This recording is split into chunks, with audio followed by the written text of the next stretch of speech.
Yes, nkulamusizaako mukwano gwange najjo sinzo bango otuuliriza bwe bali kwekumira ku mayingo gano aga UG Update TV. Amagye agava mu Democratic Republic of Congo naddala agegatira mu kibiina ekya South African Development Community gali ku bunkenke oluvannyuma lw'abayeekera aba M23 okubawuuningira n'okubalabula ne babagamba nti nno bakwate mangu obwayi baabulire eggwanga lino erya Democratic Republic of Congo.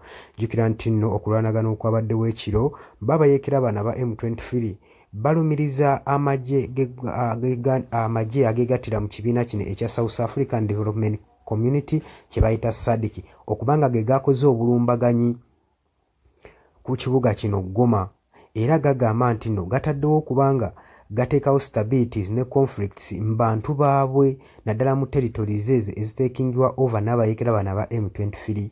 Jjukira gibuvuddeko emabega.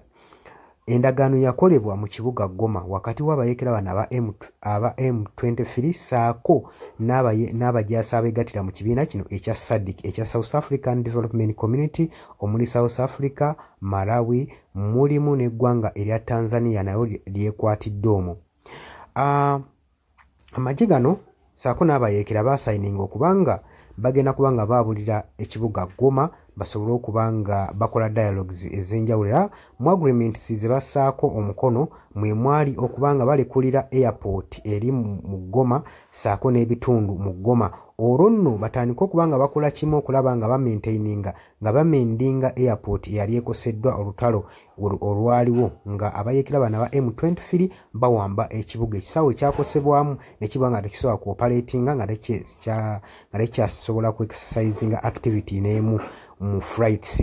Kakati ebimu biko baateekako omukono nga baagala bonna bakwasire wamu ekisaawe kino basobole okubanga bakimendinga ebyentambula bisobole okubanga bigonda mu kibuga Goma. Naye amawulire agavuddeyo emabega galaga nti nno SADC bakutte kubo ne balumbagana ekibuga Goma ne bakisalako ngeri y'okukyagala okyeddiza okukiwamba.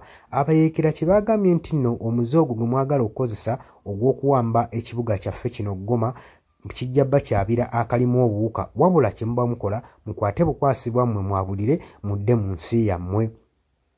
Era bagenze mu maaso n'okukoowoola international communities ez'enjawulo ezigenda mu maaso n'okukwasaganya dialogues mu Democratic Republic of Congo nga basaba eggye lya SADC lifulume Democratic Republic of Congo n'ensonga nti bateddewo conflicts okubeerawo kwabwe kwongera kusajula busajuzi mbeera mu kibuga Goma gwe ali yampuliriza.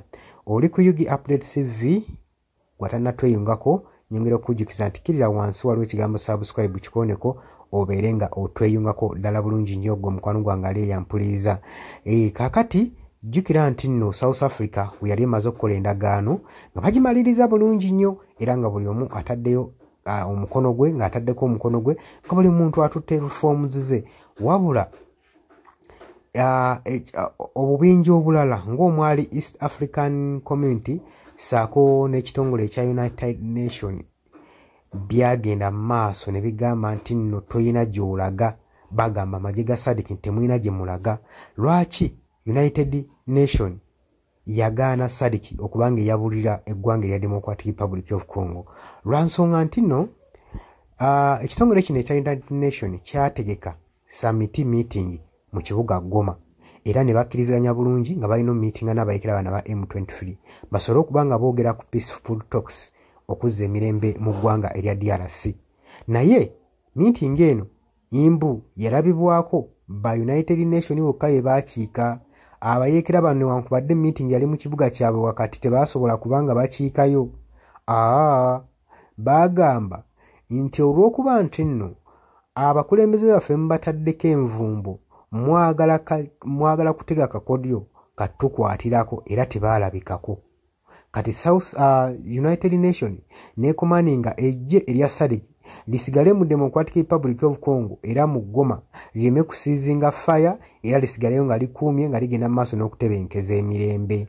Kati abayeekera ba M23 bagamba asi yali endagaano yali nti yakwabulira Goma mufulumire ddala Democratic Republic of Congo wabula si yokka yalubira ensonga eyalubira bano aba SADC okubanga baabulira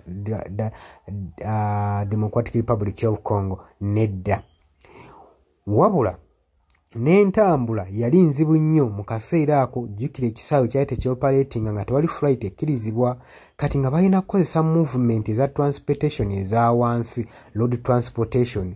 Jjukira n'ennyanja ebiseera ebyo yali esaliddwako, nga conflicts nnyingi nnyo ng'era zikiri dangerous okusaabazibwa ku mazzi.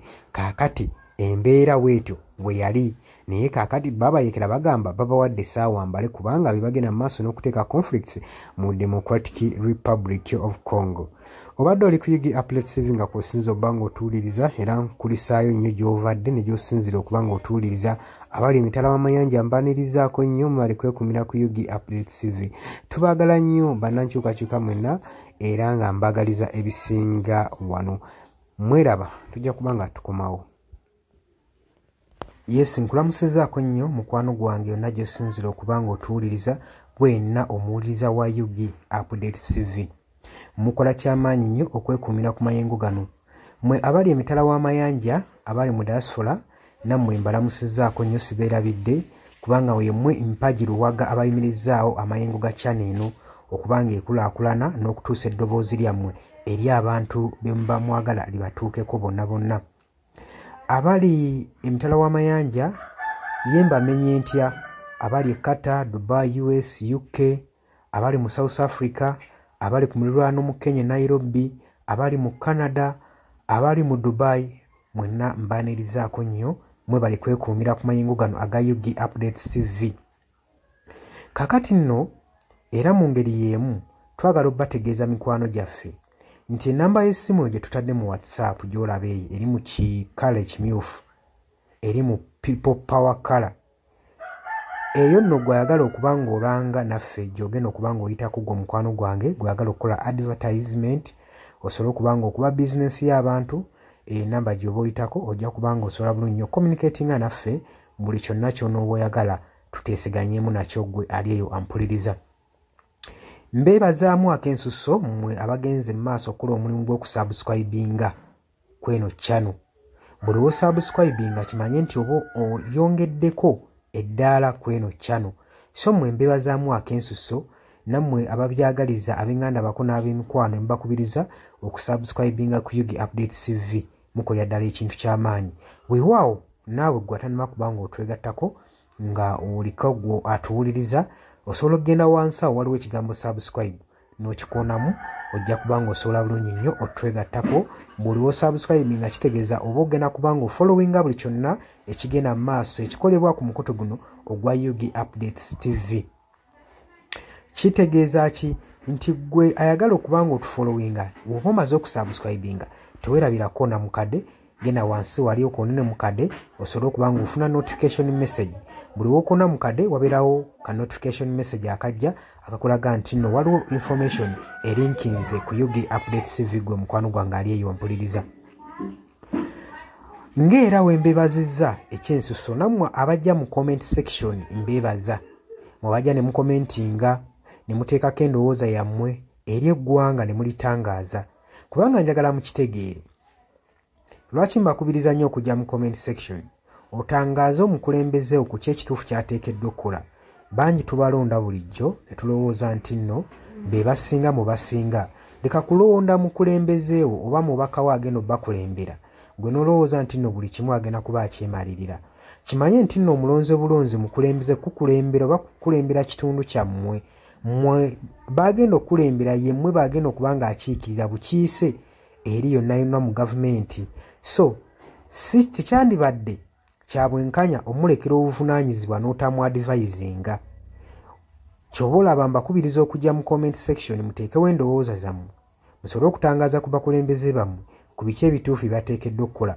Bangi tubalonda bulijjo ne bagenda mu parliament nga babadde bantu balamu ne batuuka eyo ne bawuttaalirayo. Kitegeeza ki? Nti olina okuba nga buvunaanyizibwa bwo okuzuukusa omubaka wo oba olaba nga yeebase. Gwe mukwano gwange ali yampuliriza. Ne ntumirako nammwe abalwanirira eddembe ly'enkyukakyuka mu ggwanga lyattu Uganda, mukola kyamaanyi nnyo okulwanirira enkyukakyuka. Gwe ali yeebase ng'ebintu tobiraba obanga olabanga ebitakukwatako bijja tuuka ekiseera bikwateko. Wabula ate gwe nkuzaamu amaanyi agenda mu maaso n'okuyiwawo omubiri ng'olwanirira enkyukakyuka. Bannange abantu abo mubeebazeemu ak'ensusso kubanga bakola kyamaanyi nnyo obbaliidinga n'obbakulemberamu n'okubalaga ki ekituufu ekisaanidde okukolebwa. Mukimanye mu nsi we tuba tubaako bye tulwanirira oba bye tuluubirira, si lwakuba nti nno tukolerera oba abasinga bayinza olowooza nti omuntu ogenda mu maaso n'okuba nga alwanirira enkyukakyuka alina bye yeeyagaliza nga ye omuntu. Kino njagala okukibategeeza nti mu kulwana ebiseera ebisinga weewaawo tetufuna ekyo kye tuba twagala, kye tuba tuluubirira. Naye okulwana tusuubira, wano mu kulwana tuba n'essuubi nti tusobola okufuna ekyo ekitugwanira. Kati naawe mukwano gwange ali eyo alwanira enkyukakyuka, kino kankikutegeeze, wandibanga nno oli eyo olwana nga tumanyiddwe ogenda kifunamu, weewaawo oyinza obutafuna ekyo ky'oyagala, naye osobola okufuna ekyo ky'ogwanira. So tulwana olw'enkyukakyuka nga tulwanirira okufuna ekyo kye tugwanira. Kati gwe mukwano gwange ky'ofuna kye kiggwanira eyo gy'oli, wandibanga ky'oyagala okifuna naye kye kiggwanira. Bangi mugenda ne muwambatalira eyo mu bibiina by'obufuzi ne babafujjirira omusimbi. Yes, ssente ozifuna, bazikuwa era obulamu bwo bweyagala, naye okakasa ekyo kye bakuwa kye bakufujjirira mu kabaasa kye kiggwanira. Ebiseera ebisinga ffe tetulwana olw'okuba nti no twagala kufuna ebyo bye twetaaga. Nedda, wabula tutunuulira nnyo pointi eno nti kye tugenda oba kye tulwana kyenfuna kyengwanira. Mutuufu ogenda n'oweetunulamu n'olaba nga kyofuna si kyokola ki, si kyogwanira nga ggwe munnansi. Ky'oba ovaayo n'embavu osobole okuba nga olwanirira enkyukakyuka gwe mukwano gwange ali eyampuliriza. Nja basaba kano akatambi tugende maaso n'okuba nga tukasheyalinga, buli muntu ategeere kiki ekigwanidde okukolebwa na lwaki enkyukakyuka esaanidde okubeerawo mu ggwanga lyattu Uganda.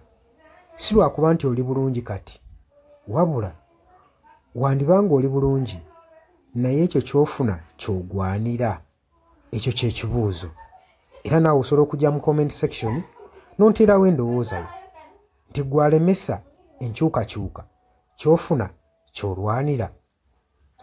Muli ku Yugi Update TV ku musinzi oba nga mutuwuliriza, mwebale kwekuumira ku mayengo gano. Ngenda maaso n'okukubiriza mmwe abatannatwegattako, kirira wansi waliwo ekigambo subscribe, kikoonemu obeere ng'otweyungako. Ennamba eyo gye ntaddeawo nabagambye dda, gwagala okulanga naffe gy'oba oyitako ojja kuba ng'osobola okommunikatinga. Mbaagala nnyo, mweraba era nga mbaagaliza ebisinga.